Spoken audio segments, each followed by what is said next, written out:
What's happening? What's happening? What's happening? Welcome back into JC's Movies, where we're talking movies and series all the time here on the channel. If you're a fan of movies, specifically superhero, horror, comedy, be sure to subscribe here if you haven't already to the newly created JC's Movies as a spinoff of JC's Pop Culture, have now spun off into JC's CFB. You can find that if you're a fan of the College Football 25 game. And then, of course, if you're into movies, TV shows, you're in the right place here at JC's Movies.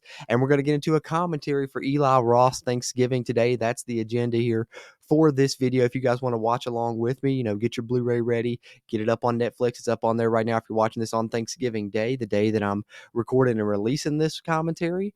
But that's what I'm watching on is Thanksgiving, hour, 46 minutes and 11 seconds. I'm sure you have hopefully the same version there. When I say it, here we go, that's when you're going to want to push play. Been doing these kind of holiday themed ones. We did one for Lover's Lane back in February for Valentine's Day. Did one, of course, for the October Horror Onslaught. We were doing the Halloween commentaries. Figured for Thanksgiving, got to do Eli Roth Thanksgiving, the release last year. Loved it a lot, and I want to get into a commentary here, watch along with you guys. So if you haven't noticed, obviously I uploaded all the backlog of the channel, the movie videos there from JC's Pop Culture here to JC's Movies. So, check those out here if you haven't. Give them a like on the video. And more importantly, if you're watching this one, give this video a thumbs up before we get into it. That helps a shit ton with the YouTube algorithm. But with no further ado, let's get into a little holiday themed slasher here for our Thanksgiving enjoyment. Eli Roth Thanksgiving. All right, guys, I'm going to get ready to push play. So if you haven't already got your side ready, go ahead and do that, because here we go. And when I say and here we go, that's when you want to push plays when I say go. So here we are. Let's get into it. And here we go. The movie has begun. Should be seeing the Sony logo up on the screen now. I'm trying to set this controller somewhere so I don't push any damn buttons. I'd hate to screw up the commentary immediately. I got the white horse running on screen. If you want to make sure you're synced up there.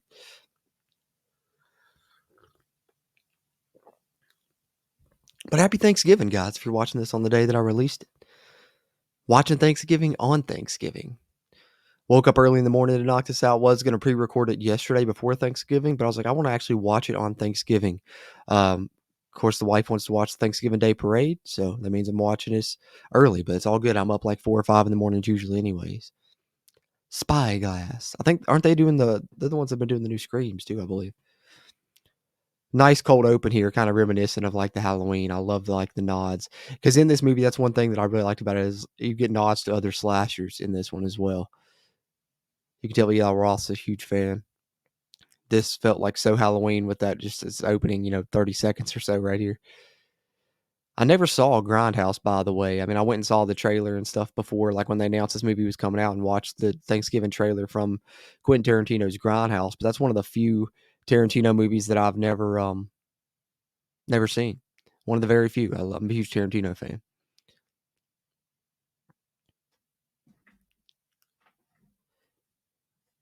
Patrick Dempsey. So I'm guessing that he's supposed to be in Scream 7 also, right? I mean, it's cool. He's in both franchises now, which I think we're supposed to be getting a sequel to this sometime in 2025. If it is supposed to release that year, you'll probably be seeing this on my most anticipated movies list when I release it here sometime next month. Usually release in December, I'll release the most anticipated movies list, and then in January, I'll release my top 10, top 15, however many I decide to do, films of 2024. Been working on that ranking throughout the year. I got a few films to catch up on. That's what December usually is for me, is like going back through, catching up on a bunch of movies that I wanted to watch throughout the year that I missed, trying to get everything in before I throw the ranking together and put the video together for you guys.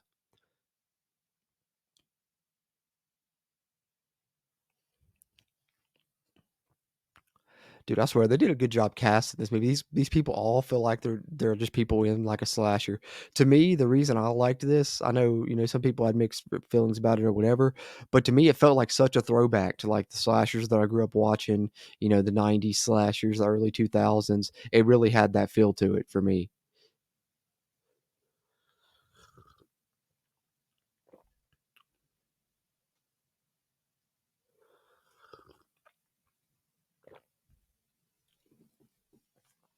Right, Mart. Clearly not a play on Walmart or anything.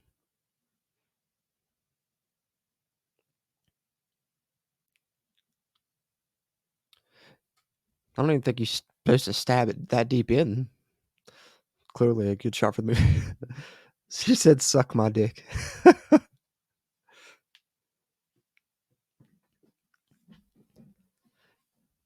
These very over exaggerated Northeast accents here.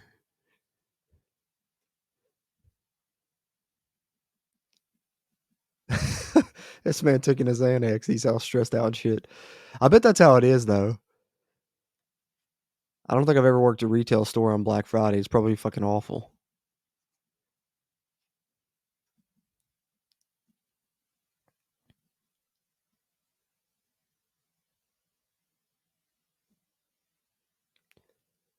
This scene is freaking sick, man.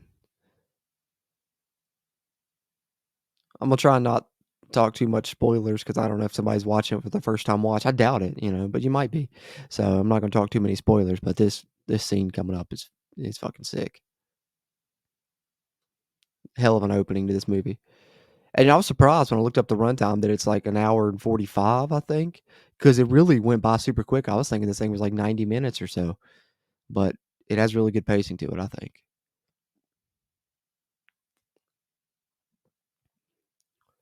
And like and so here you see the friend group and shit coming in. This is very early 2000s slasherish.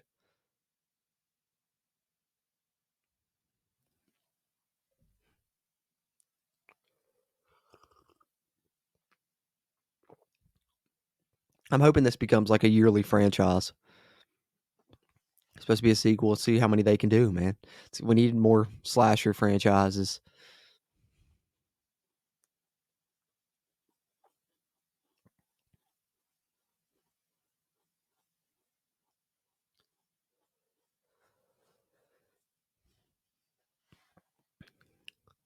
This is the typical douchebag jock character in the slasher, in the friend group. Waffle House level cringe. What's cringy about Waffle House? Waffle House is fucking delicious.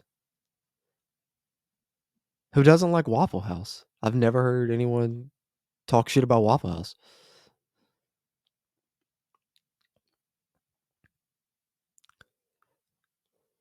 You know what's funny is in the scene they weren't playing music and they just have to sit there and dance. I'm sure.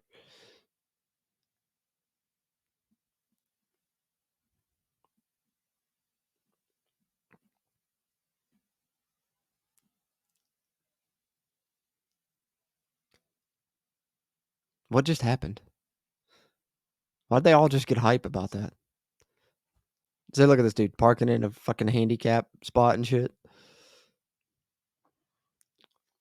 That's another. I've never really been Black Friday shopping either.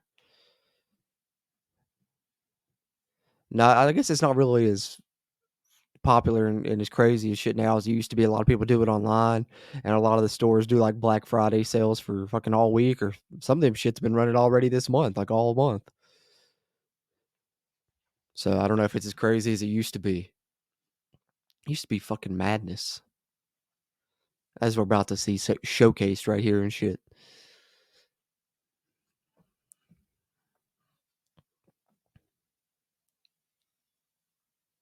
This dude looks like he would be in a boy band.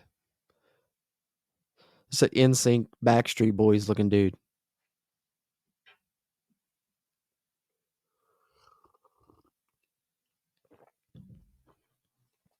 Yeah, you should like come hang out. I'll play my guitar, sing some songs.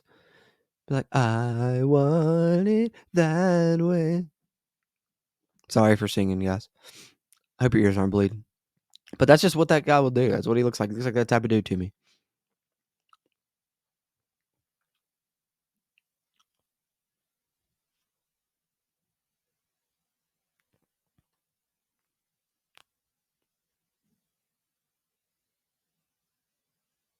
Who is that? She looks so familiar. What do I know her from? Besides this movie. Because it's not who I thought it was playing the character.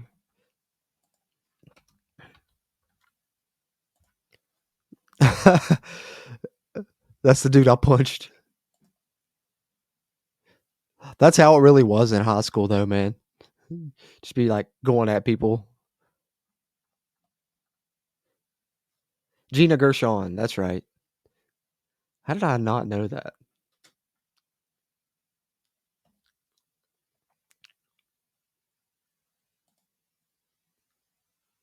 It's thanks fucking giving. It's thanks fucking giving, guys. That's how I should have introed this video. Damn it. I missed my opportunity.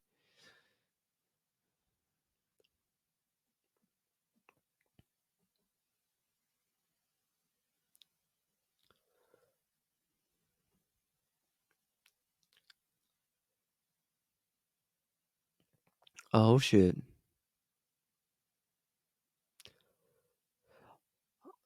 But it's so crazy how just like something incidental is kind of what sets all this shit off. Like him punching that dude leads to the series of events here in a second we're about to see. I mean, I think the crowd was pretty jacked either way, but Russell Wilson Seahawks jersey, dude, that shit's probably going for like $1 now, man. You can get that shit at the Goodwill in Seattle.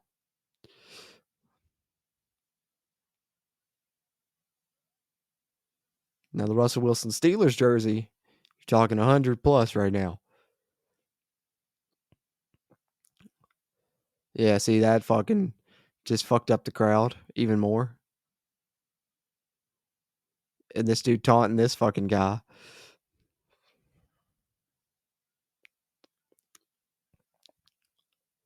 It's kind of funny though, because like all these background actors or extras, whatever you want to call them, are doing these crazy, Boston accents, these Massachusetts accents, Northeast accents, whatever you want to fucking call them. But none of the main cast really was like, I'm not really gonna lean too much into the accent.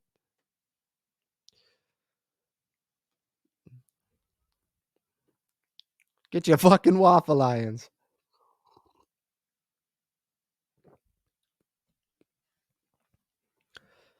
dude. Immediately, they should have had more police presence. For one, they got two fucking security guards, one cop. I mean, now you got to suspend disbelief a little bit. You got to put them suspenders of disbelief on, but still.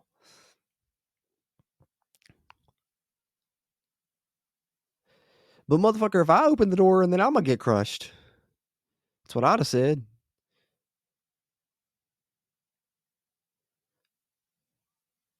Dude, he's trying to. But why are they freaking out like they're gonna crush the door open? Like, um, nobody's near the door.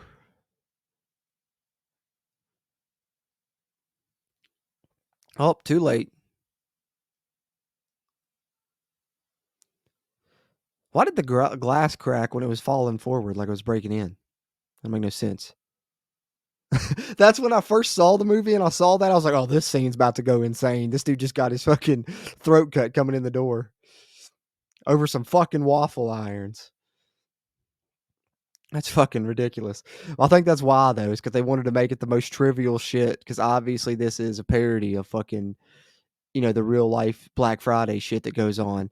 It's obviously turned up to 11, but shit has happened at Black Friday. You know what I'm saying? And it would be over something as stupid as fucking waffle irons. This dude recording it fucking sent me the whole time I watched it the first time and shit. And they'd never know where the video comes from either. No one noticed this dude just got his jugular cut. I like the fact that he's like, I'm still getting my waffle iron. I'm gonna fall on a pallet. What a fucking shot, falling on a pallet.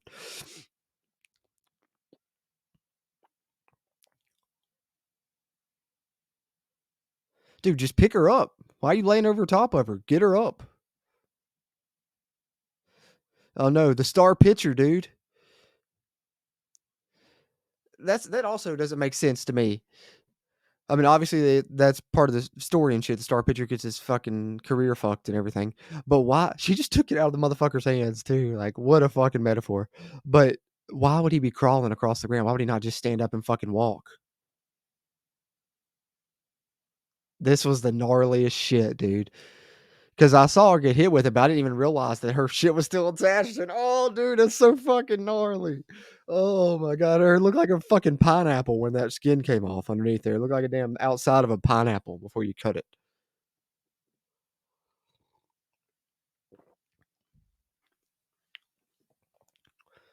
Oh, that's fucking gnarly. Scalped her, man, with a fucking buggy. The damn wheel of a buggy.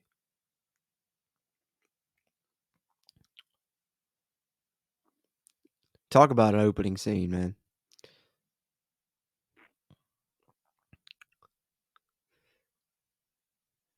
Now is when he wants to fire his gun. Nice title card though. The Thanksgiving blood drip. But bro, why would you not fire that gun like 20 minutes ago?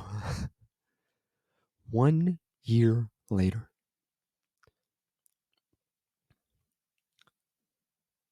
Bro, uh, didn't he just like identify himself in the video? Wasn't that a whole thing in this movie that nobody knew where the video came from? RIP to the victims. Shut the fuck up. Hey, like and subscribe. Hey, do that here though. Hey, and our first shot of John Carver. I like this intro right here because like it shows obviously it's revenge motivated.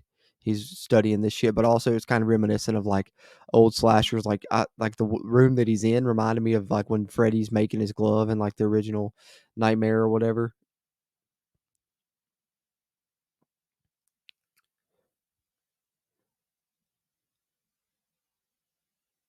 Yeah, yeah, I'd be pissed.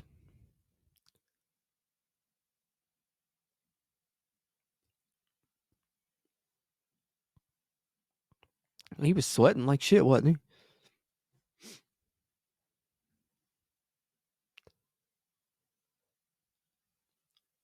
This dude just looks like the perfect like asshole villain character. Golden arm, no longer.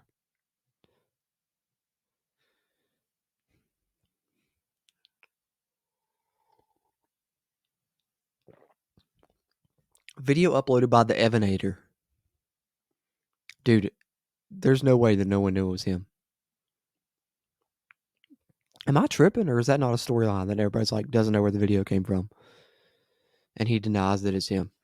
Maybe I'm tripping because it clearly showed him in the video, and it's literally called the Evanator right there, said on the screen. The John Carver mask is pretty sick for a killer too. I like the pilgrim mask get up. I think it's a good ass slasher look. I think he's gonna be a good slasher villain.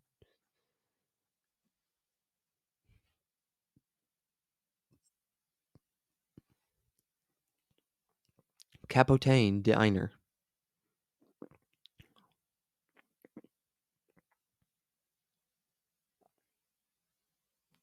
Oh, we got a second cop now. Needed that last year during the damn Black Friday shit. Fuck were you?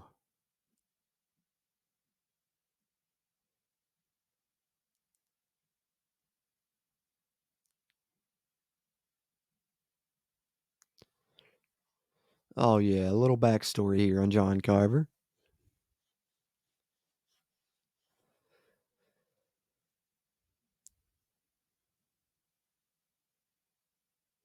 It's like just a Thanksgiving town too. But I don't know. I feel like if that shit happened on Black Friday, after that we probably wouldn't like Thanksgiving as much in my town and shit. Like probably it would not be as happy as about it. But I don't know. I guess you could go either way with it, with how you respond to it.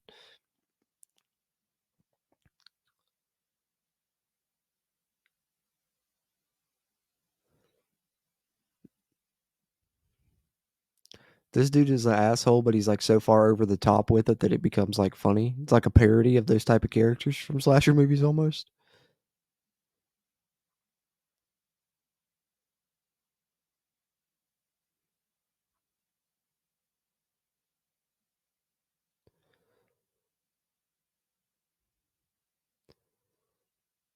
See, okay, so it is a storyline, but how the fuck do they believe that? The video literally shows him with an arrow point and says me, in the text, like identifying himself and shit. And then the video uploaded by the Evanator. Someone, what, hack his phone, hack his YouTube or whatever the fuck?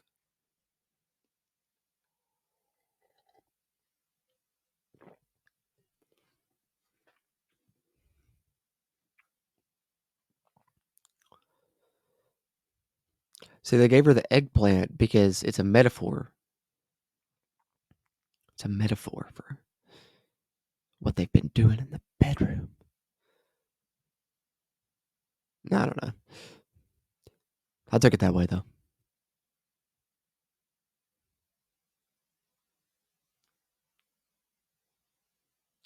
Fight Mart.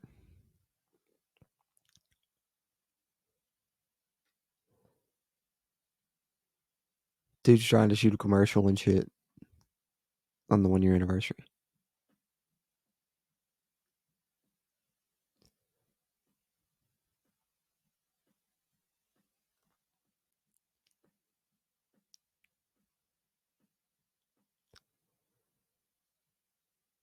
Dude, he's really fucking pissed about this commercial.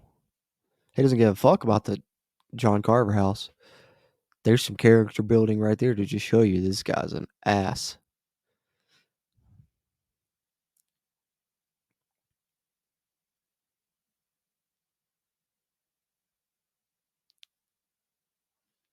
Yeah, he's like, I don't understand. What do you mean, me making money bad?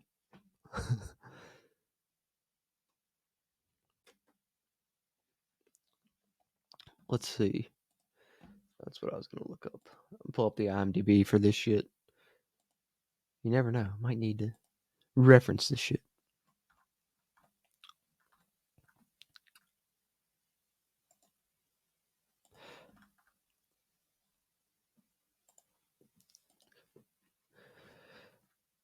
Dude, this dude was 100% a suspect when you're watching it, for sure, for the first time watch. Because he is way into her to an obsessive level. But they did a good job setting up a lot of suspects in this shit. It was very Scream-esque in that way.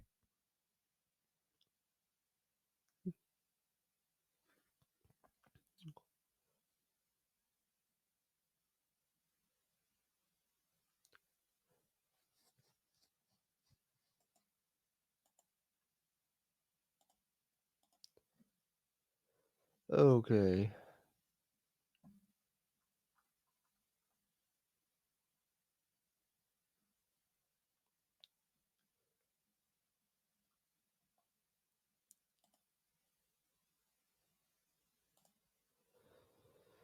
Bobby is returned.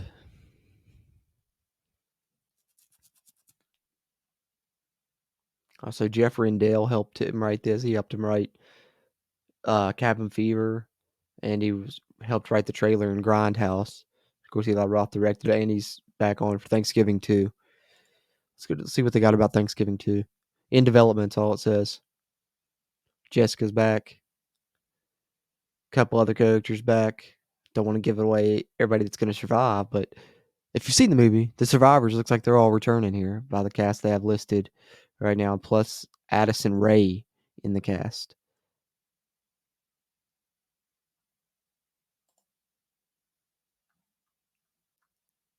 Oh, she's in the first one? Which one of these is Addison Rae?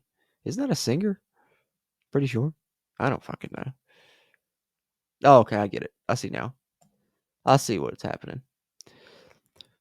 Nonetheless, this was pretty high on my 2023 ranking, actually. I don't know how high it was. I believe, did it make the top 10? If not, it had to be damn close. It was definitely one of my favorite slashers in a while. I mean, I prefer this to like Terrifier. It's just more my vibe. I like Terrifier, but Carnage Candy, I can live with it. I can live without it. And when it's like to the excess point, to me, Terrifier sometimes just makes me laugh because it's so over the top at points. But I mean, I like Terrifier. Don't get me wrong, but I just much prefer like this type vibe because it, like I said, is more in line with what I grew up watching: the Screams, the Halloweens, Friday 13th, Nightmare on Elm Streets. I Know What You Did Last Summer. Even you could throw that in there, but. So honestly, to me, this is one of my most favorite slashers in recent memory. Okay, let's see. I'm gonna pull up my 2023 RAM. Pull up my letterboxed. Uh,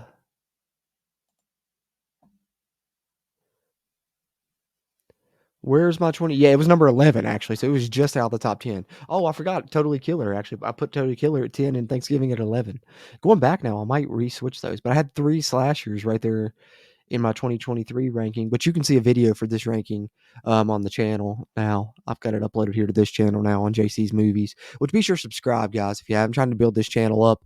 I was doing the college football content and the movies on one channel, obviously, with the JC's Pop Culture brand, but it was dinging the algorithm a little bit. It was dinging some of the videos because just the way the algorithm works now. So I need to separate them and do like the movies on one channel and the college football on the other. So subscribe here if you haven't. Obviously, just named the other one JC CFB, kept the CFB content there, and then I created this new one for the movie content like this. But three slashers, Totally Killer, Thanksgiving, and Sick were in my 2023 rankings, and I had all three of those above Scream 6 just to show you that I wasn't the biggest fan of Scream 6. I really loved Scream 5 though, but I didn't like Scream 6 as much. So I'm hoping for better things than Scream 7, and personally, I'm excited for it.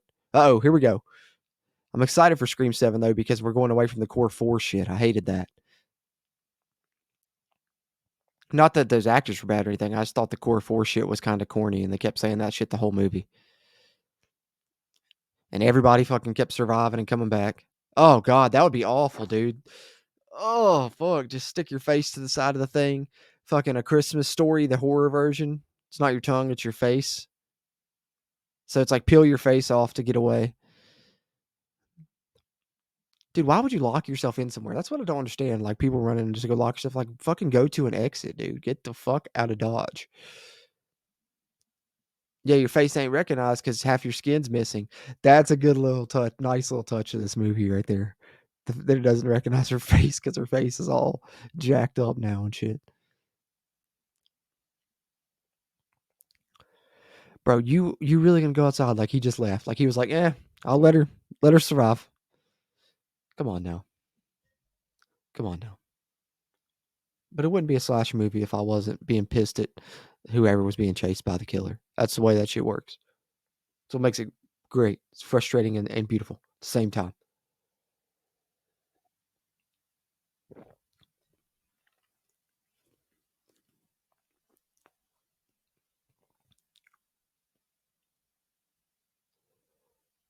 He's waiting in her car.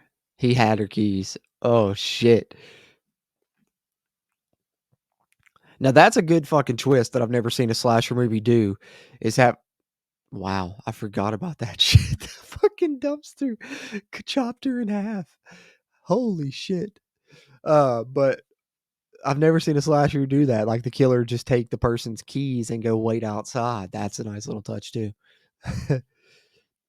Puts that shit up on the right March star. I forgot that the dumpster cut her in half. Yeah, there's some moments in this where you gotta suspend disbelief, but that's also why I like it. I like a little bit of the over the top, touch to it.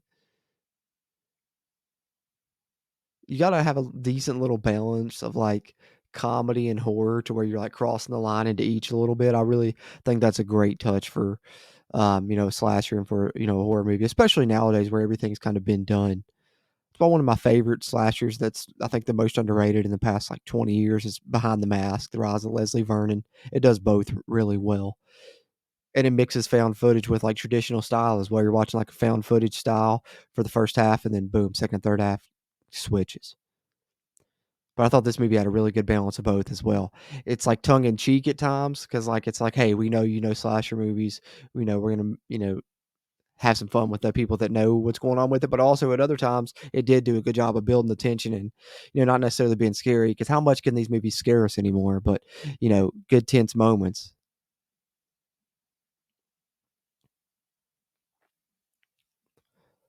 Oh my god, no way, we're involved in shit.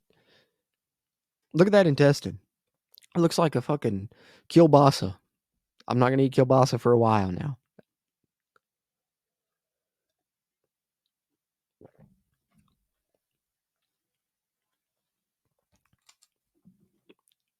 Dude, so that's why I couldn't be a policeman and shit, having to just collect evidence of people's like face matter, brain matter, all that shit.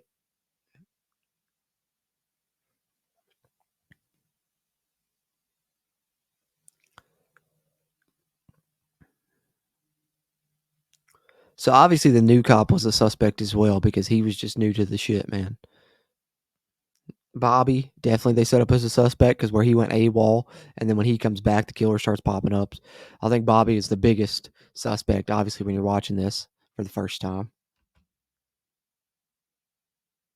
Let me know in the comments if you're watching this here on YouTube. I know I'm upload this on podcast platforms, which by the way, if you've been following the podcast, JC's Pop Culture Pod, where I've been doing movie news and talking about some things I watched, that'll stay the same. That'll still be JC's Pop Culture Pod.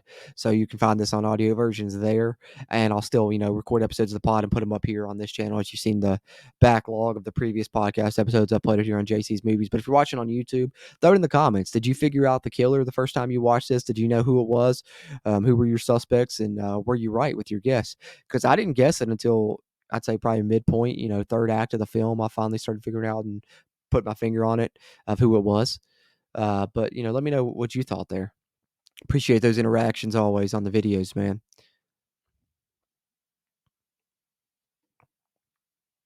This dude is clearly 40 years old.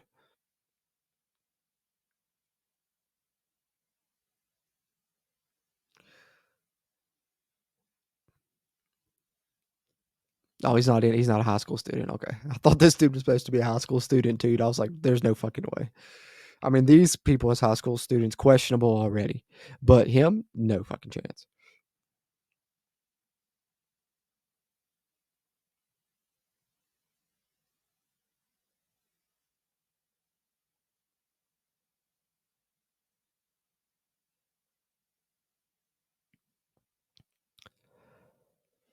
Central Plymouth Police Sheriff's Department.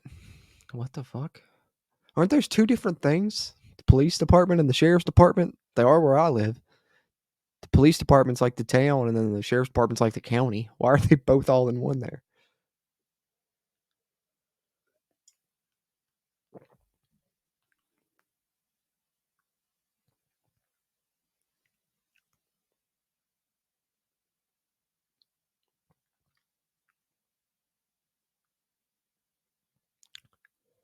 My last name's Diving. Scuba diving. Ah, scuba diving. I get it. I get it. I get it. I thought it'd have been better if he said his last name was Duba. Scuba Duba. That's an old Boy Meets World joke.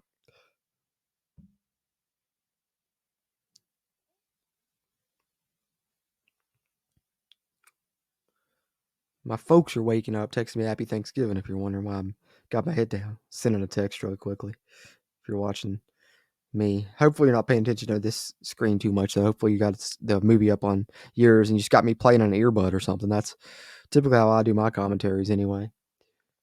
That's why I always put it up on podcast platforms because sometimes it's easier that way. Because you can lock the phone and shit. Obviously on YouTube you can't. You gotta like set the phone somewhere, hope not hit a button to not mess up the sync between the movie and the commentary.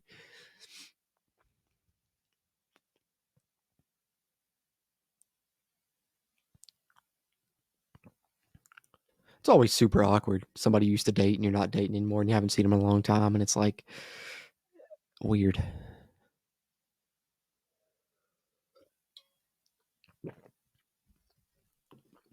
I need John Carver Thanksgiving merch to wear on Thanksgiving. That's what I really need. That's what I was thinking about today when I was getting dressed this morning before watching this because I got the Pinhead shirt on and I got the Halloween coffee mug, but I'm like, man, I need some Thanksgiving themed shit.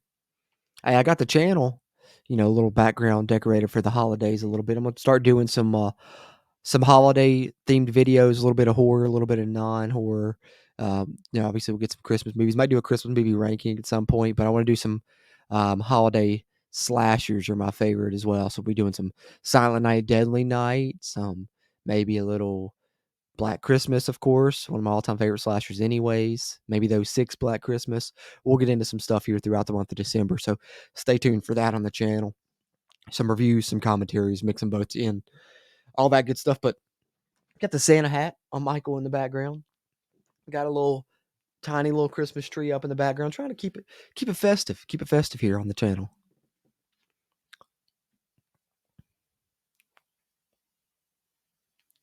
As a fellow curly haired man, I gotta respect Bobby's look.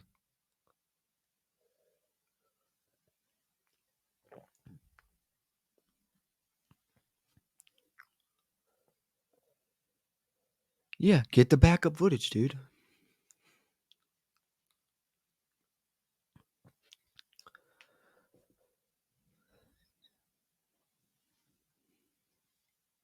Oh man. Oh, that little stretch in. Oh, that hurts. That's a reveal for you right there. Damn. Just throw your heart down on the ground and dance the La Cucaracha on it like some Danny Tanner Full House shit. He's like, "Hey, Bobby." What an ass. I like that dude in this movie for the most part, but right there was such a fucking smug, shit-eating move to do. Like, just look the old boyfriend dead in his face with the shit-eating grin. "What's up, Bobby?" Like, damn, oh, dude. That was literally basically the equivalent of, like, looking this man dead in his face and being like, "Yeah, I'm fucking your girlfriend." Like, literally, that's what he just did. Wow.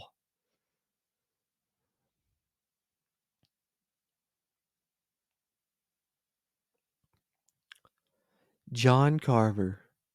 Yeah, dude did run away. But I mean, shit, I don't blame him, bro. He was the only like one of two security dudes.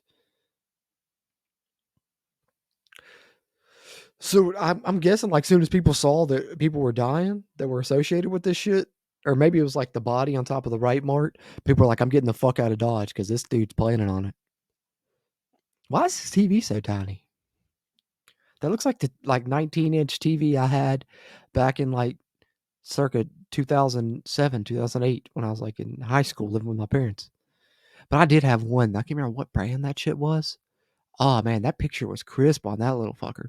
It was great to play the Xbox 360 on back in the day. That might be a similar TV to that. It really kind of does look like it,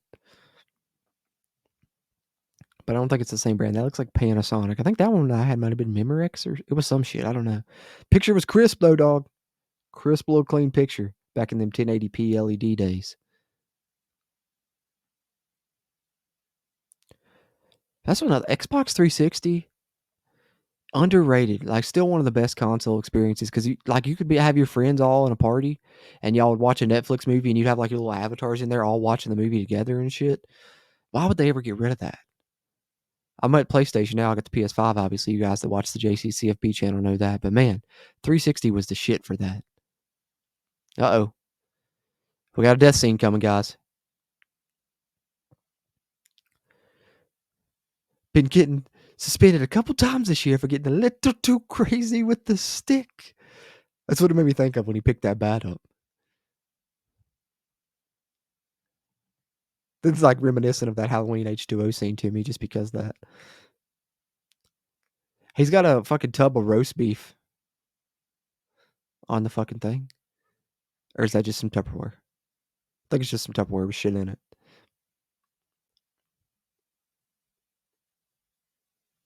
I always like to check out the set deck. Got some rolled gold pretzels up there. Oh, got him. Oh no. What the fuck is that thing? A mixer? Hand mixer thing? Oh, and then the garrote? Oh, damn, Daniel. Some good gore in this shit too. It's like about this level of gore is like about like to my taste. Like when you get a little bit further into it, then it just becomes like too unrealistic. This is almost crossing that line. It's close to it, especially like with the dumpster kill and shit. Dude, I forgot that he feeds the cat that shit. Uh, but then sometimes it goes over the top to the point where it's funny. I think Terrifier's pretty much in that category, like Trauma and shit like that. I forgot he turned that cat into a damn. Is a cat a cannibal if they eat a human, or do cats just do that? I think they just do that shit because I've always heard that if you die in your house and you have a cat and no one finds you in like 24 to 48 hours, your cat is already eating you. May not have you fully eaten, but he is eating on your body.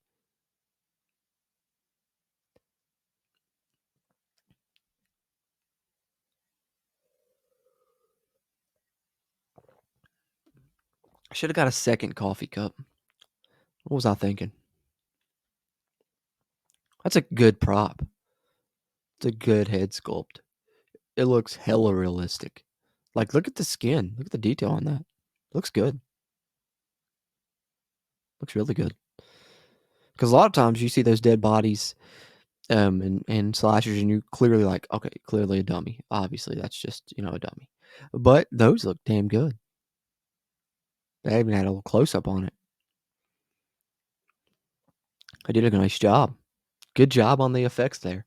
Who's the effects on this shit? Was this Chris Nelson doing his shit again? I don't think it was, but Chris Nelson did, of course, the Halloween Kills, Halloween Ends, Halloween trilogy and shit, and also did those Fear Street movies, which I still got to watch. I wanted to watch them this October for the fall horror month and shit, but didn't get to do it for October Horror Onslaught. But I plan to watch those movies soon.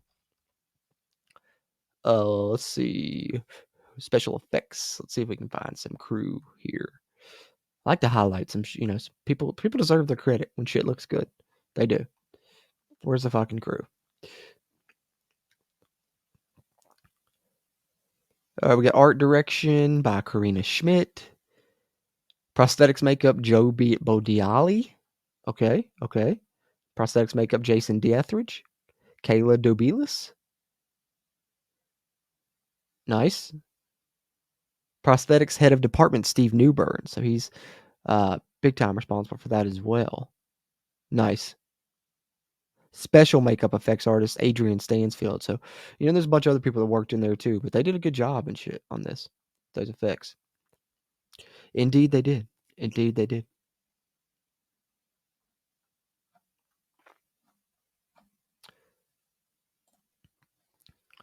This dude with his quarter zip and a fucking button up underneath. It's too many collars, man. It's too many fucking collars.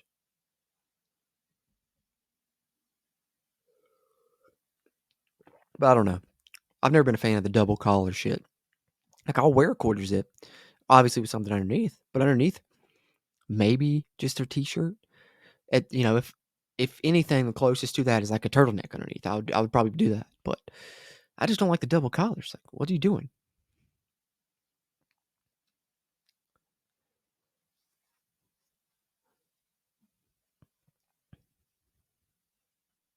That house is fucking sick, man.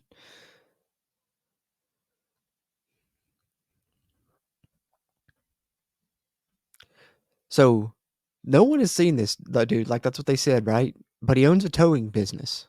How's he own a towing business and hadn't been heard from? Has he like just been in another town? I'm guessing maybe.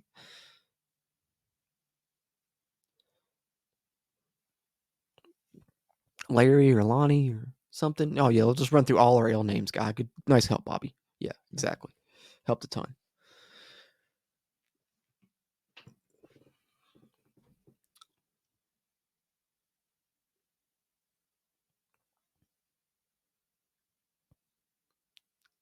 Sheriff Newlawn was his name. The fuck?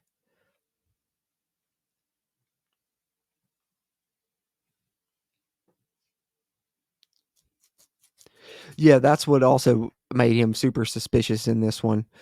Other than what I talked about earlier, about him being like super interested, and then of course he ends up dating her. But the fact that he lied about like knowing people there and shit, like why did he lie about that?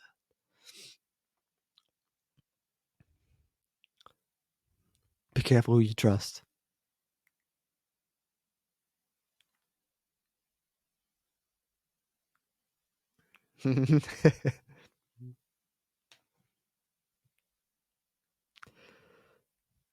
Oh, that's funny.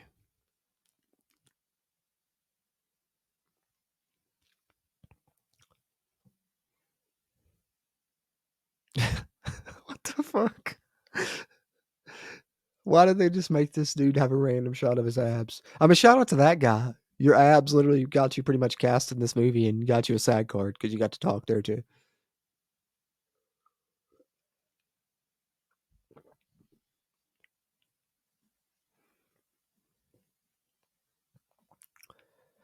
I'm pretty sure that they would not let you have suckers in class. This chick's got a sucker just in class. We weren't even allowed to like chew gum and shit. Do you guys remember in school how big a deal it was? Like you had to hide gum and shit. Like why would they so concerned about us having gum?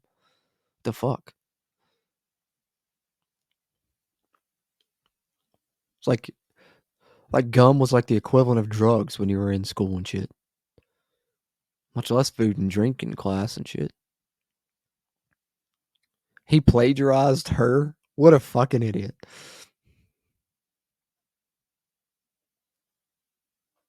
Oh no, that dude did it for him. Is that what happened? This dude's like about to have a threesome after class. Oh, yeah, okay, that's what happened. That dude did it for him. He played him. That's funny as fuck.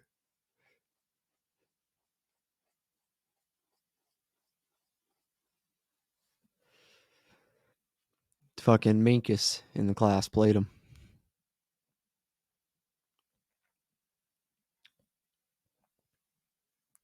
It's ironic that they've got a hit after what the scene we just saw a second ago. It's pretty funny, actually.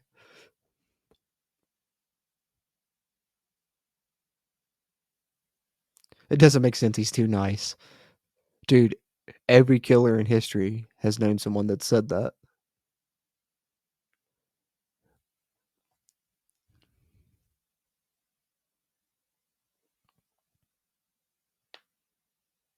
I'll tell you what, I'm glad she's coming back for the sequel, spoiler alert. But she is easy on the eyes. It's okay, my wife doesn't watch this. And you should see my wife's how she obsesses over Harry Styles and such. So it's okay.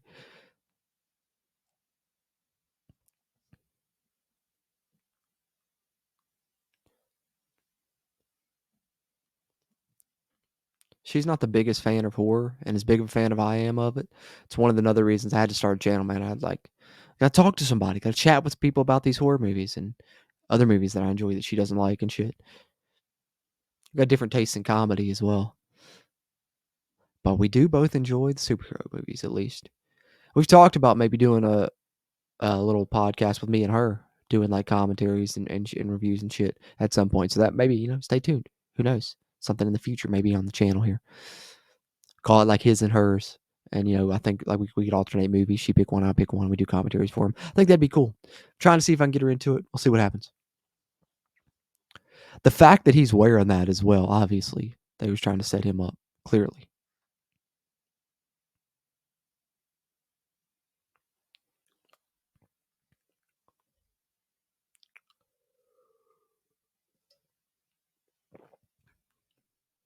Oh, dude, the parade. I forgot about the fucking parade. That's like I said, there's been like odes to other movies throughout this. I've talked about them, but the parade to me felt like such an ode to I Know What You Did Last Summer because they had the parade in that. That's like the what I immediately thought of when I saw this shit.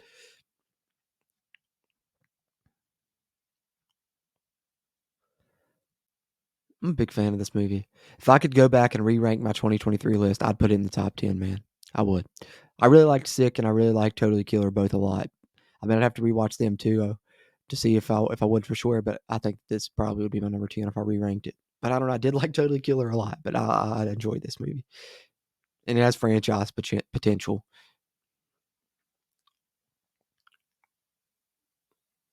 Oh, it's that fucking guy that he punched. His accent is way over the top.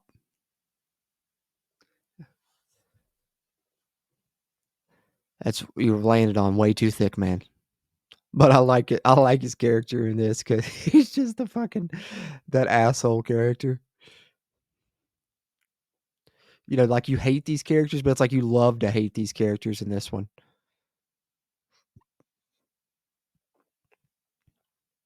You in charge. You in charge. Make him do burpees.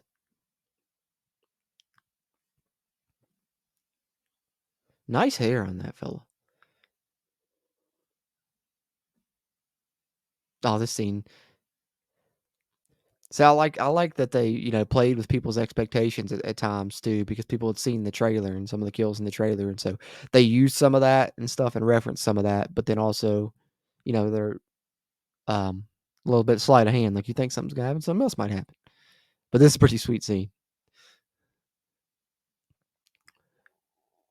That's one thing I got to give this movie, man. And going back and rewatching it now, I forgot how like it seems like pretty much every kill I've been like, oh, this is a dope kill. Oh, this is a dope scene. So, I think I didn't give it enough credit originally.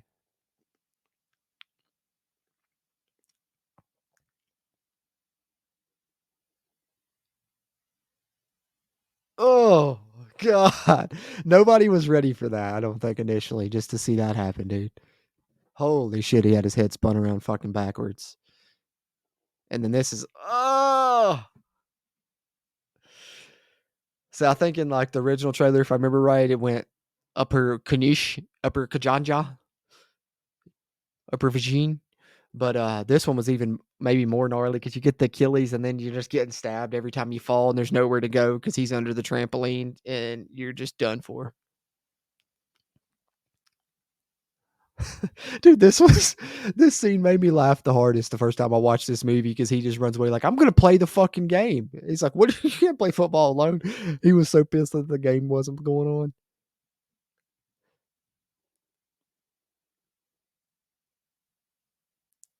Oh, I guess Patrick Dempsey did hit the accent a little bit right there. He did. He's a fucking gooba.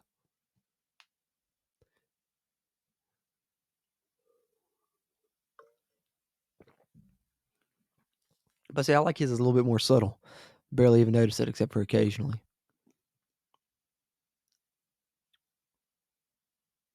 Oh yeah, he's definitely hitting one though. He's definitely hitting that accent. As a professional actor doing it though, doing a much better job. Not that they're all not professional actors, but he's seasoned. That's what do they call him? McDreamy, McSteamy, some shit like that. I don't know. My wife watches Grey's Anatomy. She loves it. But to me, he'll always be Mark from Scream 3 and now potentially Scream 7. And of course went on to be Sidney Prescott's husband. And we're going to get a look into that life in Scream 7, clearly. Gail Weathers back, Sydney back, and Sydney's daughter cast in the movie as well. And I believe he's supposed to come back. So it'll be an interesting new angle. And I'm so hyped Kevin Williamson's back. I'm a huge Kevin Williamson fan. So that's something to look forward to. Scream 7 will probably be on my most anticipated list as well. Some teasers for you for that here. Between Thanksgiving 2 and that. We got some slashers coming next year, guys. That'll be fun. It'll be fun. Perfect timing for the channel. Also, that's Addison Rae, that chick. Gabby.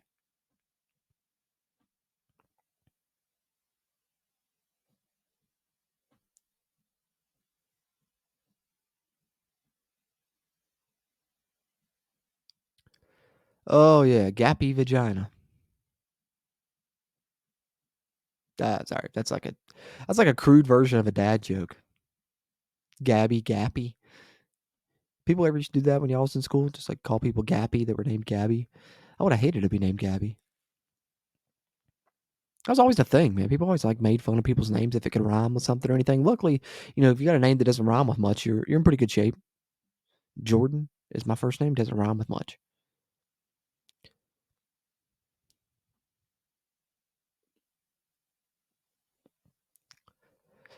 I love a school setting, dude. An empty school for a slasher. Something about it's fucking dope. Think like Halloween 4 when fucking pink haired Michael Myers pops out and shit. the fucking or the blonde. There's the pink face, white haired, blonde haired Michael Myers that they had in that one scene when they were in the school. Check that out when I talk about it on my Halloween 4 commentary here on the channel. But this is the first official video under the JC's Movies banner with the new intro, all that good stuff. All the others, were holdovers. I upload the backlog. So glad to be able to do a holiday commentary, a holiday themed commentary for a holiday slash here for Thanksgiving. On Thanksgiving, guys. So if you guys like this as much as I do, you like watching this, going to make it a yearly tradition, hey, throw on this commentary with it. And I hope you enjoy it. And if you do, subscribe here. More of these coming in the future. And of course, reviews, movie news, all that good shit you can get here on JC's Pop Culture. Or JC's Movies. But we are just still JC's Pop Culture if you want to follow us on Twitter, X, whatever the hell it's called, or Facebook now, too.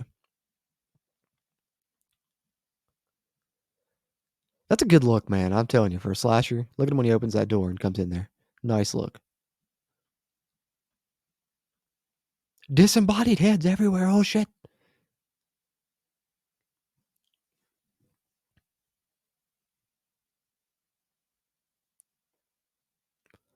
Because really, what can you do with your slasher that hasn't been done now? I mean, there's been clowns, there's been all kinds of different masks, bag heads, everything used.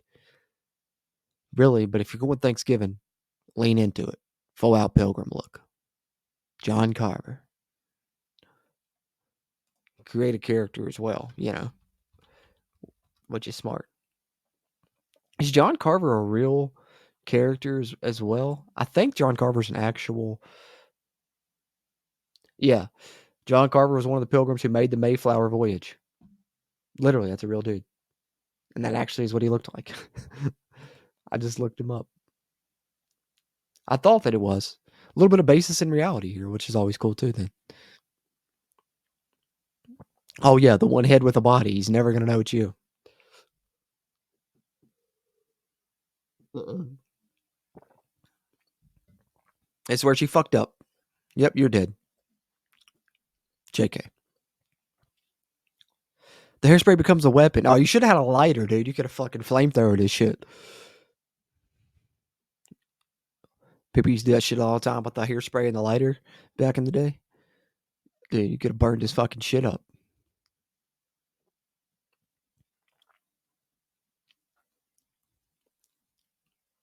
Yeah, he's wearing a fucking pilgrim mask and had an axe. That's what I fucking noticed. He looked like John Carver.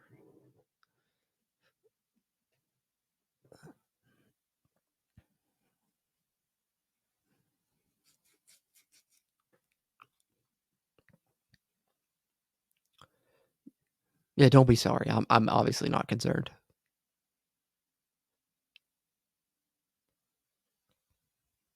We are not the best policemen ever. Hey, there's Bobby.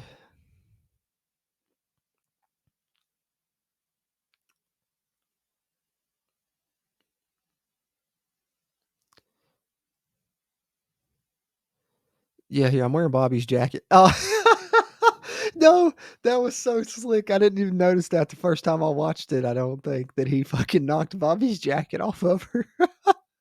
That made me laugh right there. But obviously, we got a little rivalry brewing here.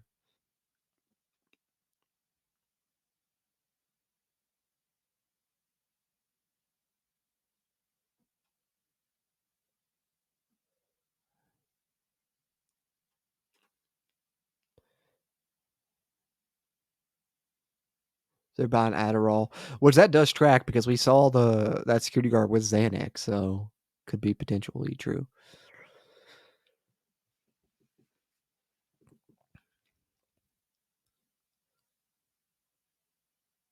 Oh, here we go. Going at it. Get in the mix.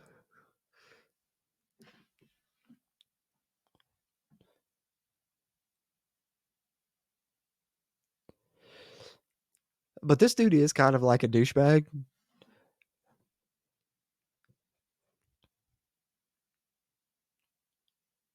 Hell yeah. That's how you react to that shit. Good shit, Jess. That's what I would have do too. Fuck them both.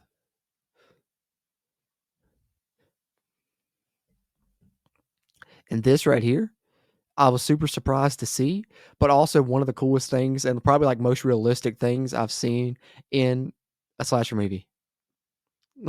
Like, dude, there's a killer running around, and my daughter's involved with a friend group that could be targeted by them. We're getting you. We're going to a whole other state. Like, we're in Massachusetts. Fuck that. We're going down to Florida. We're going like fucking 20 hours away. Fuck this shit.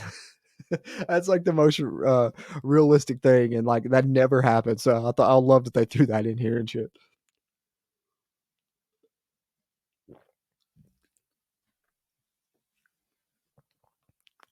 Another satisfied cuss. This dude is so crazy. Like, what is he like throwing high school parties and shit? And like, what the fuck? This dude makes his money from high school kids. He feels like Matthew McConaughey in Dave's Confused. That's what I love about high school kids. I get older, but they stay the same age. They're still gonna give me their money for drugs and parties. I think Matthew McConaughey's character had more um, heinous tendencies. Like his was a little bit more not cool. Like, 'cause he was like a predator on the high school chicks, but uh, his character in the movie is funny, and that is one of my all-time favorite movies. Not that this is any better. I don't guess like giving drugs to kids and getting them wasted is any better, but nonetheless, at least it's not sexual, I guess.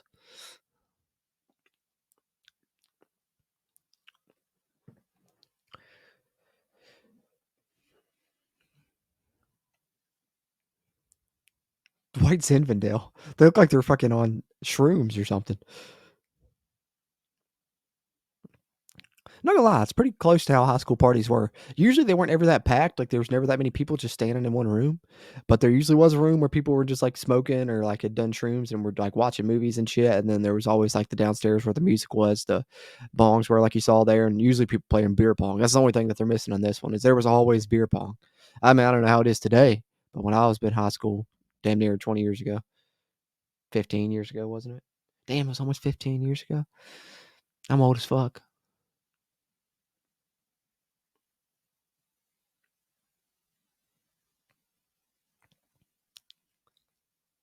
Why does he have these giant fucking guns? Dude, did you see that fucking I think it's a pistol shot glass thing. What the fuck was that in front of it? It's made of glass. I think it was a shot glass. This dude has an insane amount of guns.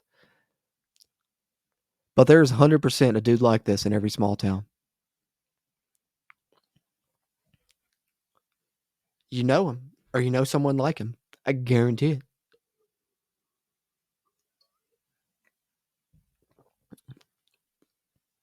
I fired a musket once and almost came. Why does he have aluminum foil on his door over there?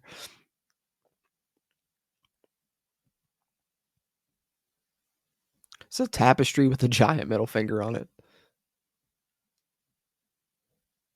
Death Rain.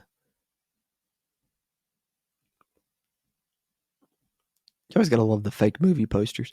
Why does he have flower wallpaper too? I just now noticed that as well.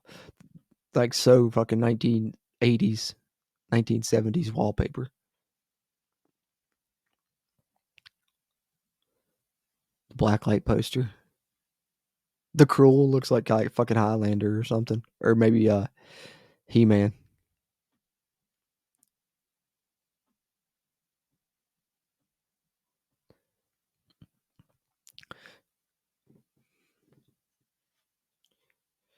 No, going to Florida. We're getting the fuck out of Dodge.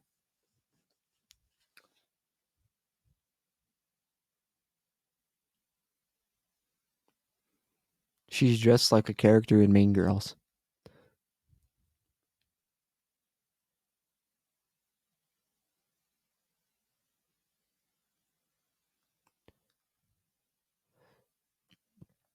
So it was a great idea and a great thing that he was about to do.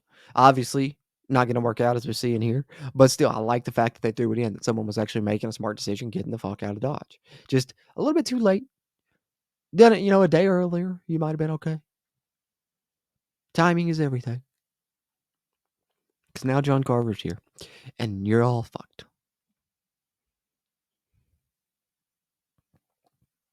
Did she only put one contact in?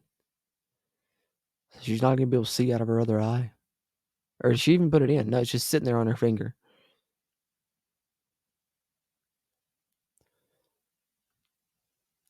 Isn't it weird though that people all like always are like just shook at just the like exact right time, like they sense that shit, like they got a fucking spidey sense that a killer's in their house? Because she's been here for a while now. We've seen her packing and everything, and she never was like, "Dad, Dad." Maybe it's just the complete silence that comes along. Oh, he had his headphones on. You didn't even really need the silencer on the gun. He had headphones on. He wouldn't have heard it. She would have probably though.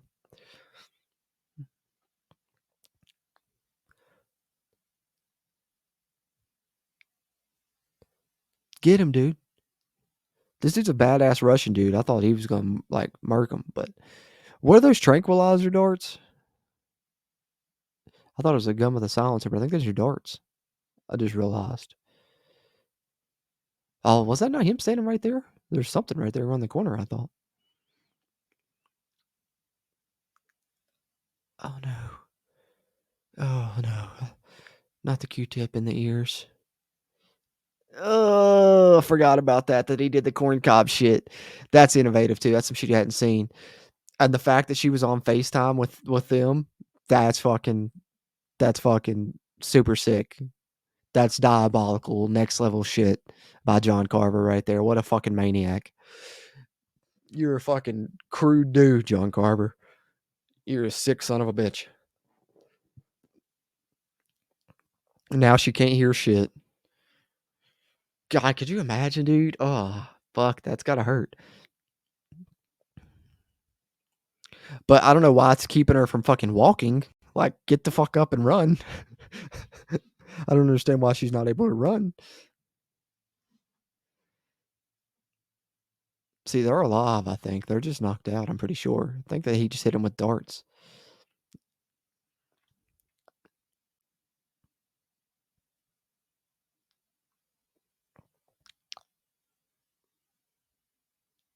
He has Gabby and Evan. Take the shot. Oh, no, do Keanu Reeves. Sometimes you have to shoot the hostage.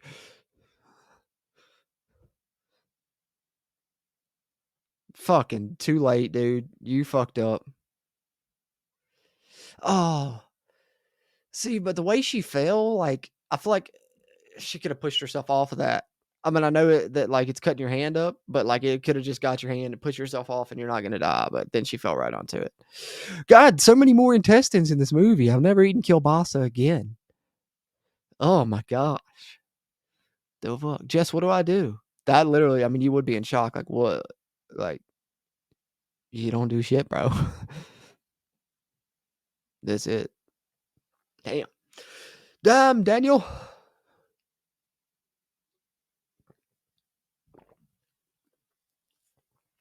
Yeah, that's probably how you'd look.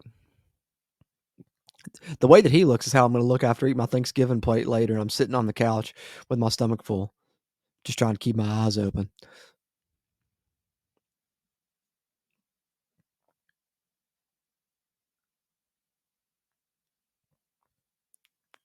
I could 100% watch this while I eat Thanksgiving. I don't know. I've never been a person that I could something I'm watching makes me like cringe and not be able to eat my food. Now, if I was eating like kielbasa and I saw those guts, or I was eating like something that resembled them, maybe then we could talk. But nothing that nasty shown on screen really makes me like or nothing. You know what I'm saying? I'm cool. I'll sit there and eat a fucking chicken leg and watch some blood and guts and gore and shit. Hopefully not literal shit, but hey, if it's there, it's there. We've all seen Human Centipede.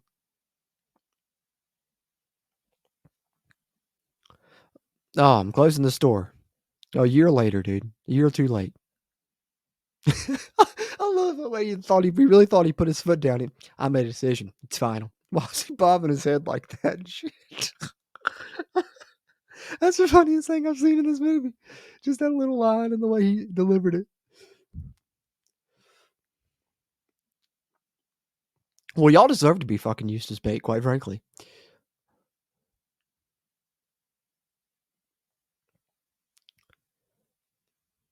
John Cava?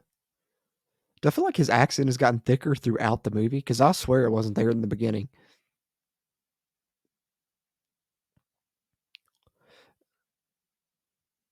Turkey time. Oh, here we are. It's parade time, y'all.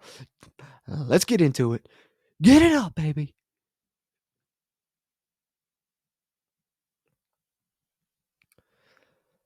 The security guy, he's fucking got a vendetta as well. Very much another suspect that was involved here. So, we're about to get in a third act here. We got about half hour left of this movie. I would say the parade pretty much is kind of the kickoff point of that third act.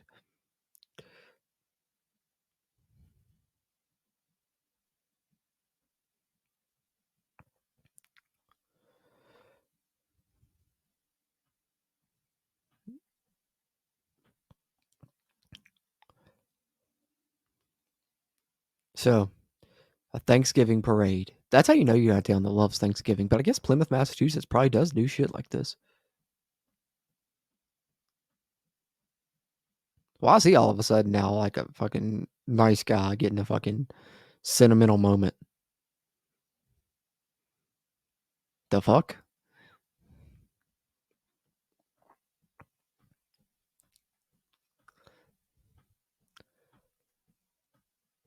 You know those downtowns of small towns? Me and my wife love to explore them when we go to different towns and shit. All right, if you haven't seen this, Just be ready because this is fucking dope. I feel like I've said that a lot, but it's a good movie. And like I said, it's flying by, dude. I can't believe we're already about to the end. I gotta piss, but I'm gonna hold it. I'm gonna hold it, guys. I'm not gonna leave. That's my plan anyway. See if I can make it.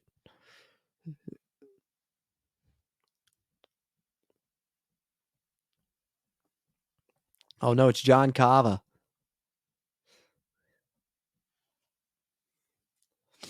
Or is it?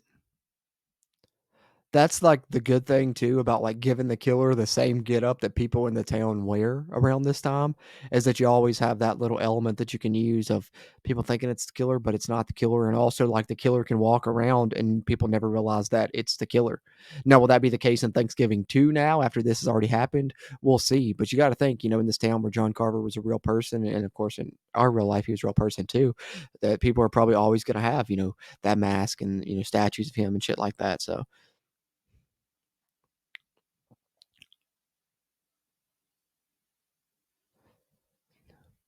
a little protest action.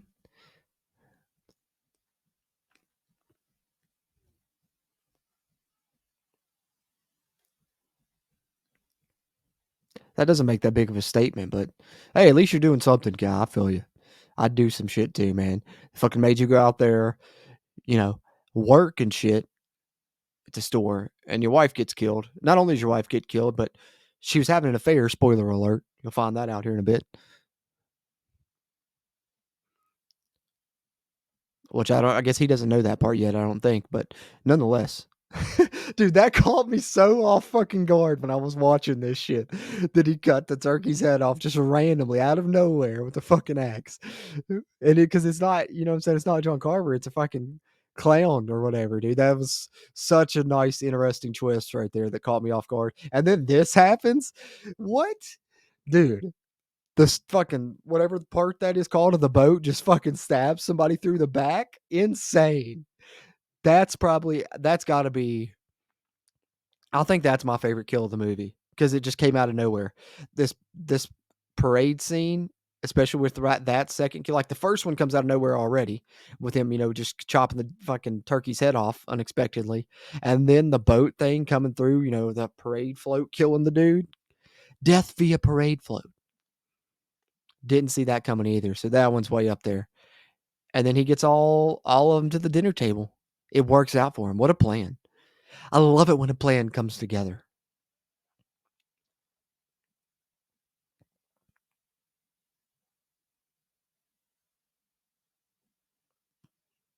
And this is fucking gnarly. Think about this scene coming up when you're eating your Thanksgiving meal today, ladies and gentlemen. Just think about it. You're not going to enjoy it. What does that help in pretending like you're passed out? I don't think it's helping anything, really. You're getting basted like a Thanksgiving turkey.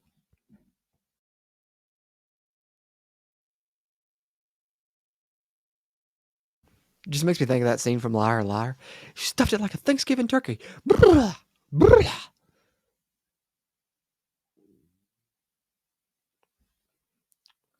Oh yeah, nice little butter based. Yeah. That's good for the skin, good for the pores. Yeah, I can see the acne forming from it.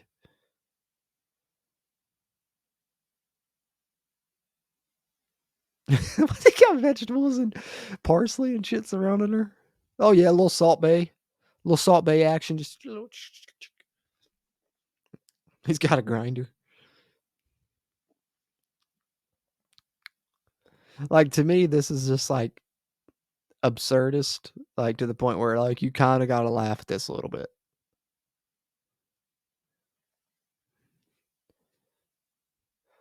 Look how old that fucking stove is, dude. That shit is from the 60s. Oh yeah, I forgot. Fucking gnarly. I thought we were getting a reveal right there, but we didn't. She did. So I guess she kind of knows. Oh, burned his mask a little bit. Darn. But also now you know which one is him versus the others. Which is kind of unfortunate, but Also, it's cool because now we have our official John Carver mask is the one with the burnt face. Has Trick or Treat Studios dropped a Carver mask yet? They should.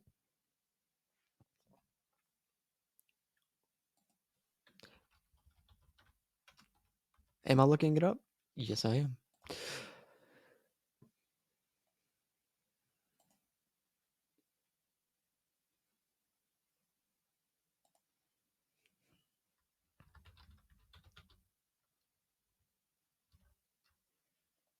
Yep, they do. Burnt injection mask and the regular. It's only $24.99. That's not too shabby, actually.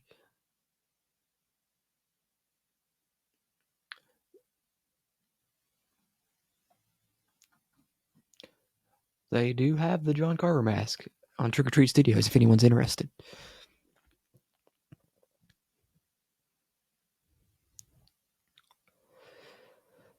Uh-oh. This is when you just know you're screwed. When you get to that point where you're hiding from the killer and you're doing that thing where you're just trying not to be quiet. And then, of course, there's like a dead body or something that's going to pop out and make you make noise. Always is. Have we ever seen anyone really survive that after this moment?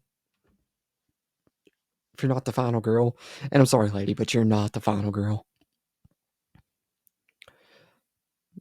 All right, guys, I tried to do it. I cannot make it. I've got to take a 60-second bathroom break. So, a little bit of silence here for 60 seconds. But hey, enjoy the movie, and I'll come back soon as get a little bathroom break in.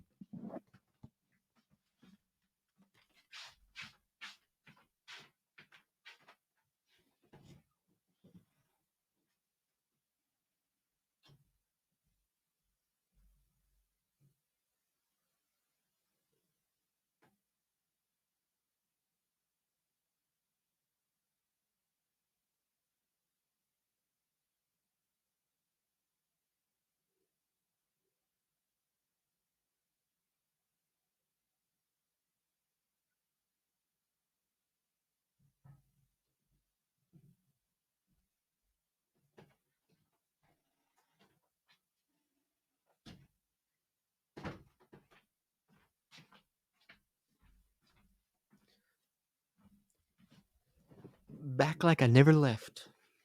And I didn't miss anything. Still a chase scene going on. Nice. Sorry about that, guys. Got to drain the main vein occasionally. And all I drink is like coffee and water. So I got to do it pretty fucking frequently myself.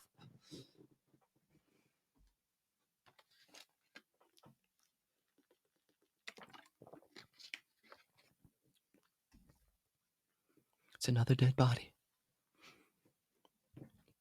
Oh no, she's alive. Holy shit.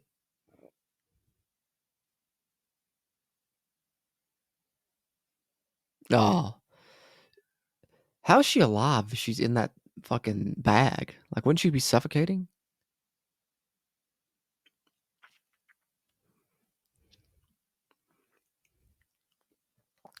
Yeah, I like the mask a lot better with the burnt look, I think. Because you see that shit coming at you? It's his face all fucking contorted and shit. Now that the mask is burnt, you're like, what the fuck? It's kind of creepy if you ran into that shit at night. Those clown shoes? Why the fuck are they? Oh, yeah, he was the clown. That's right. That's why there's clown shoes. I'm a fucking idiot. He was literally just a clown, like the last scene before this one.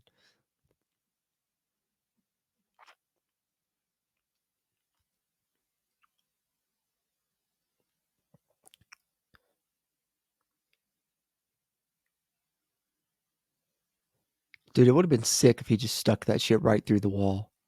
Yes. I guess subconsciously I remembered that, but I thought he was gonna like stick it through the wall and go into her body. What a fucking throw, dude. This dude should play quarterback for the fucking Giants. They need one right now. They got Tommy Cutlets.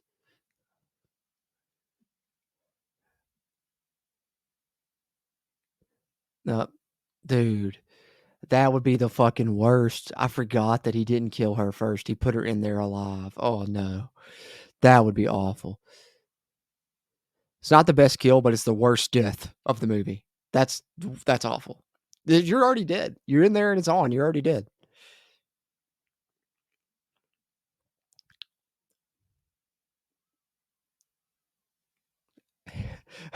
I was wondering if he was, like, gonna let her out when he opened it, but the fact that he opened it to put a meat thermometer in her was fucking just next level fucking psychotic sick.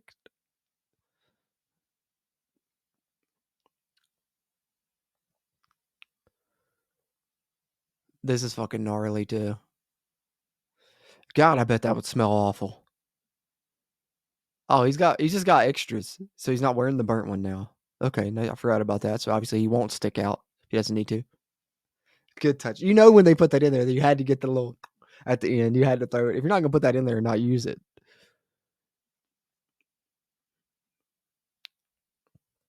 Yeah, he had his fucking head cut off. Can you imagine being a kid at that parade and just seeing a turkey get his head chopped off by a clown? You would be traumatized for life. Holy shit, you would never like Thanksgiving. You would be scared to death of turkey, scared to death of clowns, scared to death of axes, scared to death of parades. The list goes on. I do like the touch of him like live streaming shit and everything as well. That was a good touch.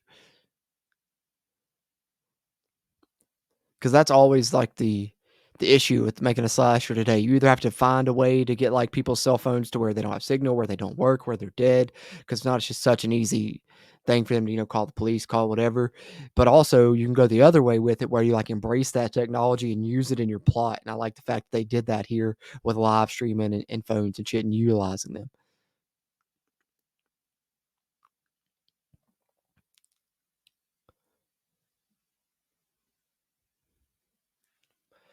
This I didn't see coming. This was pretty sick here. This final act, the final scene or two of this movie is pretty good.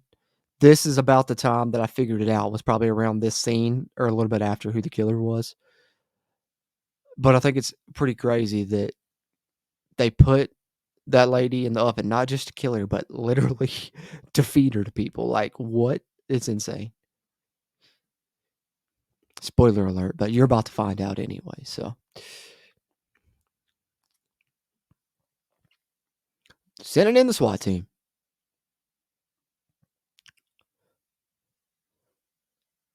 And this is like the classic thing that, you know, multiple movies have done this to where like they set you up to think you think the cops found the area and it's only the area that it's streaming from or the area the video's coming from, not where it's being recorded from. You know what I'm saying? Like they have a phone set up here with a separate feed, and that's where it's streaming from. He's recording a screen, and it looks like they're there. Smart move by the killer, and then he has a backup, or he's actually there this time. John Carver's voice.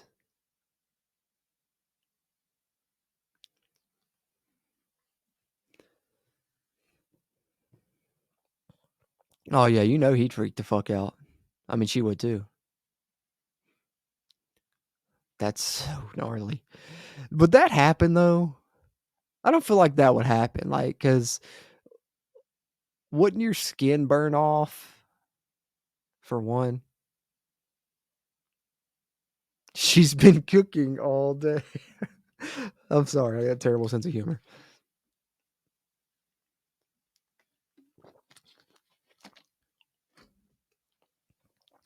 Get the cheerleader's blood as wine, and he opened it with a corkscrew. Fucking gnarly. I forgot she was in the wine refrigerator. Holy hell. That's crazy.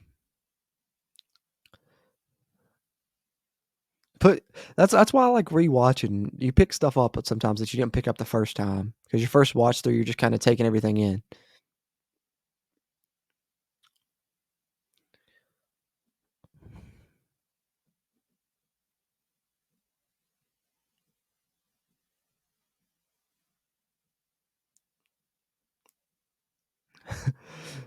Uh-oh, gotta say what you're thankful for.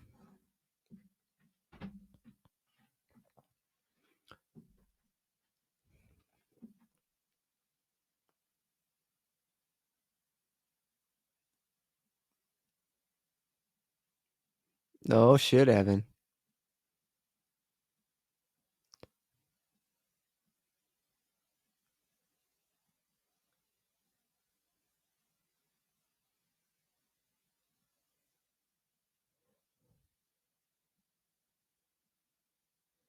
You couldn't break the internet.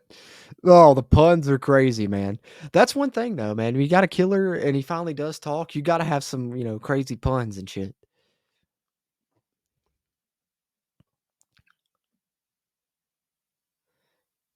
Damn. Damn, damn, damn, Evan.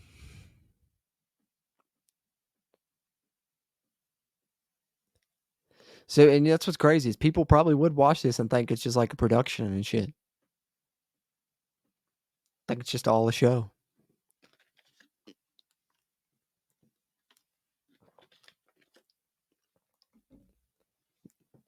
Cause y'all are the special guests.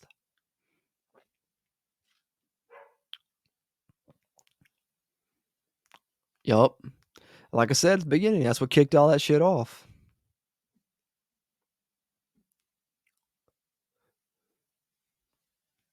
Oh, what the fuck? The ring he gave her had a fucking spike on it. I forgot. But also, it's like, did he give her that so she would have it for protection in case? But he didn't tell her there was. I don't know. It's convenient, maybe a little bit rote, but hey, whatever works. Can't every aspect of the movie be perfect. I wonder what that is that they used, like actually in the movie, like on the set. It resembles like just super over something they super overcooked, and so it would like change the texture and color of it. But I couldn't tell you what they used. Could also just not even be really food.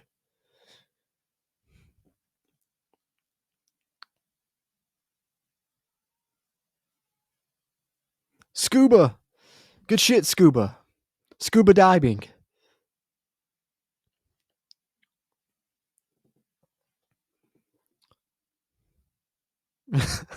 No shit, run. Damn, this dude's a fucking beast, dude. He just jumped through there like nothing.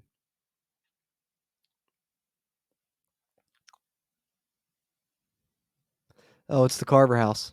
They knew because that's where the one that got fucked up right there where they were going to shoot the commercial earlier. Oh no, got him in the shoulder. Fuck. Why do you run like that just then? Did you see how he jumped off the fucking porch?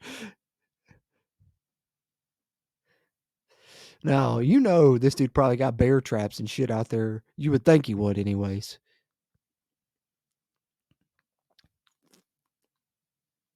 Fuck. Oh, yep.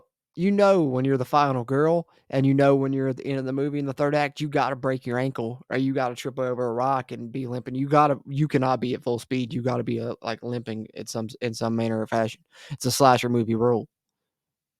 You have to be. It's the way it goes. Those are the fucking rules. And this is when I 100% confirmed who the killer was.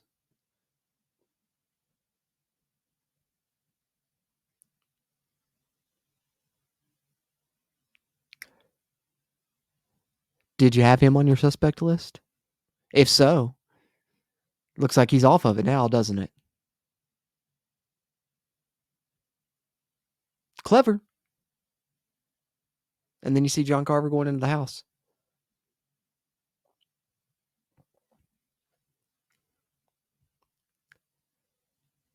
But I was suspicious.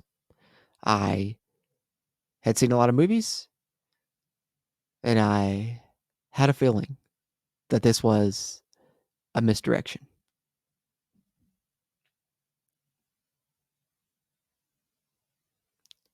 But a well done one though, because you do see him in the Carver mask, and the reveal that it's Bobby. You're like, oh shit, Bobby's the killer.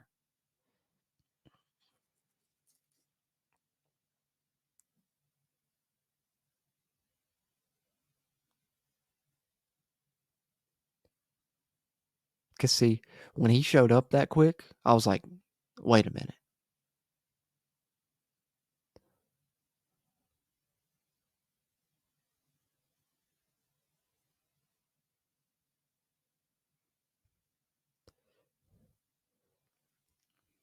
And Bobby would make sense being the killer as well. They'd set that up throughout the movie kinda too, so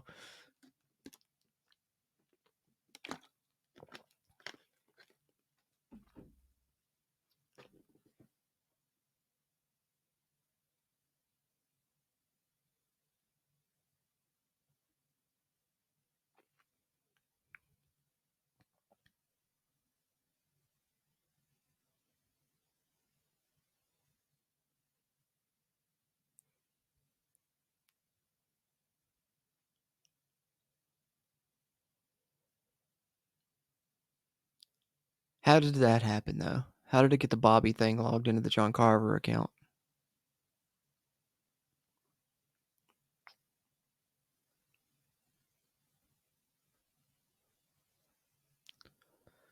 So Gabby and Scuba are alive.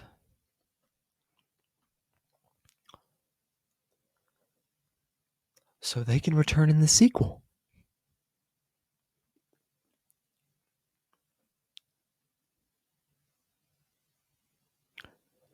Which I'm cool with, but I also think sometimes if you have multiple people survive, then you run the risk of getting like people too tied to these characters and you yourself too tied to these characters. And then then it can become a thing where each movie they're trying to outsmart the killer and then they keep surviving. And then I just don't like that angle. I like having, your final guy, final girl, whatever you want to do.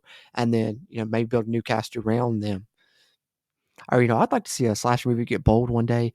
Nobody survives. You have another movie, the killer comes back, whole new cast of characters. That would be ballsy. But of course, you got to have your final guy, final girl. But this movie, got a couple of survivors already, Gabby and Scuba.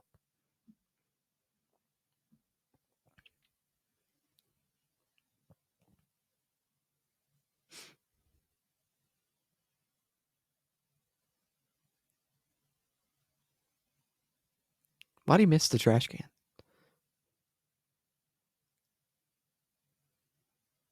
Look, the hair.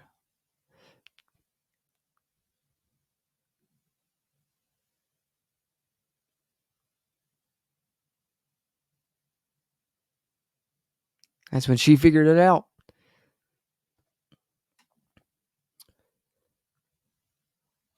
That's why I told y'all and then kind of laughed when he said that.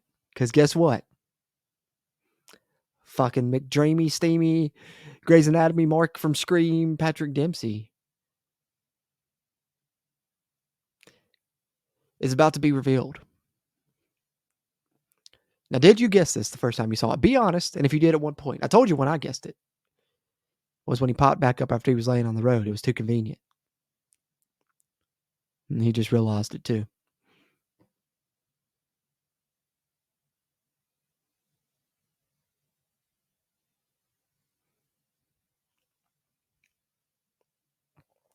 Oh, fuck.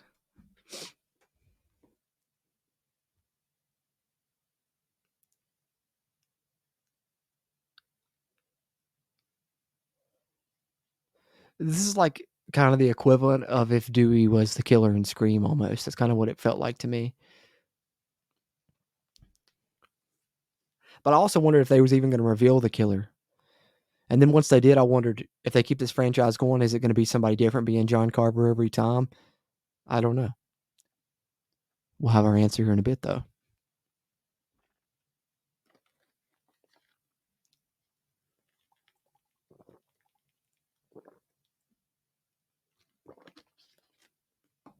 Duh.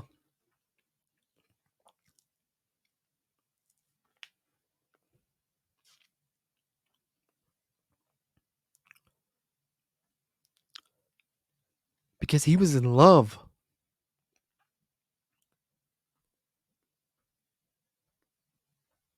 And here's your other reveal. The affair. The aforementioned affair.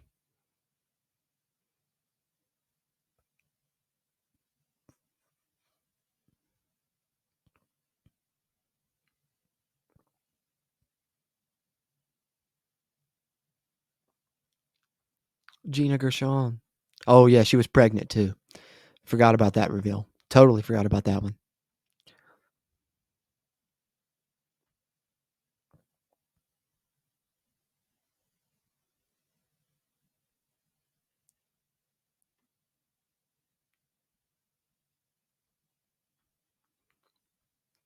She's such a smart cookie.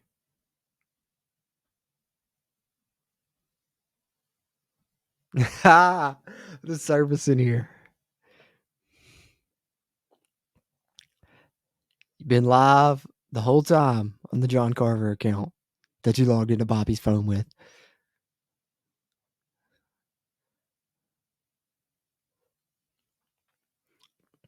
So I forgot about that aspect too. The fact that in the sequel, everyone's going to know who the killer is because it was live streamed. Interesting. It's going to set things up a little bit differently for the sequel, for sure. Interesting to see what angle they go with it.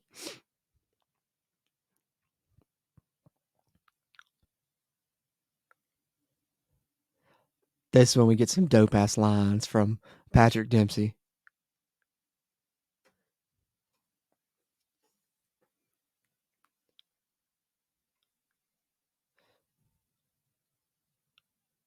Dude, I love the way he played this, like almost over the top. He's just chewing up the scenery here at the end of this.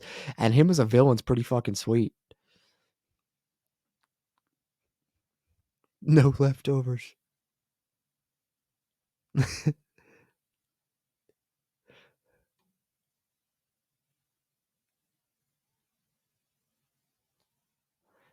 He is just chewing up the scenery delivering these lines right now. Smart move by the pitcher, throwing something across the room.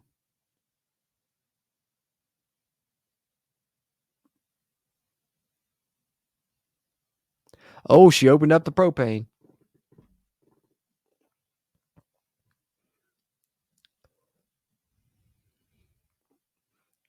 Last little bit here, guys. We got about 5-10 minutes left here. Trying to get away from the killer.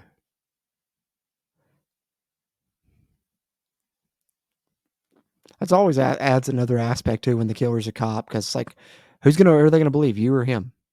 Probably the police officer. Bobby, you're fucked now, man. You're fucked now.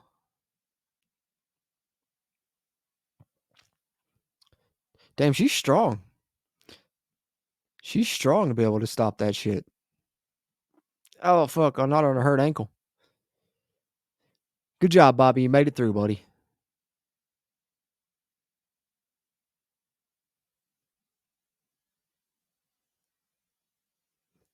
Or so you thought.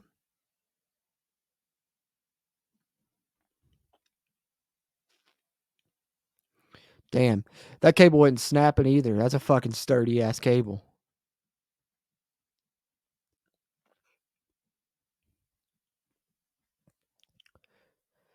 Remember earlier she's talking about I only fired the whatchamacallit once, it didn't work out, but she's fired it before, so she knows how. So she can blow that shit up, dude. And she just lost all the fucking whatchamacallits. I don't know what the fuck those are called. Are they pellets? I don't fucking know.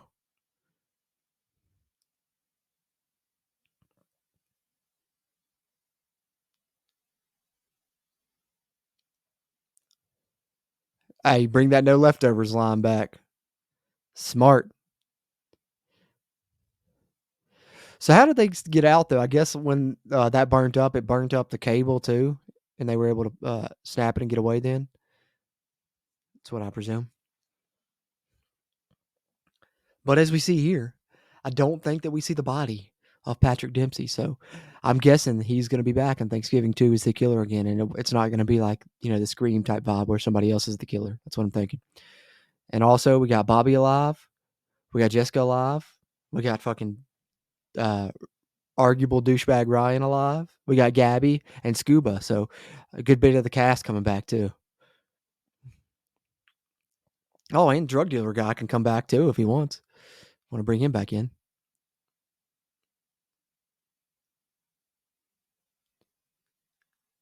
Oh yeah. And this is very much Halloween H2O vibes as well. When Michael became the paramedic to get it like away and shit. Very much gives me those vibes. Because that shot they gave us was of him, 100%. And then he always, just as Jamie Kennedy's character told us in Scream. You always get that one last scare at the end. It's a slasher movie must have.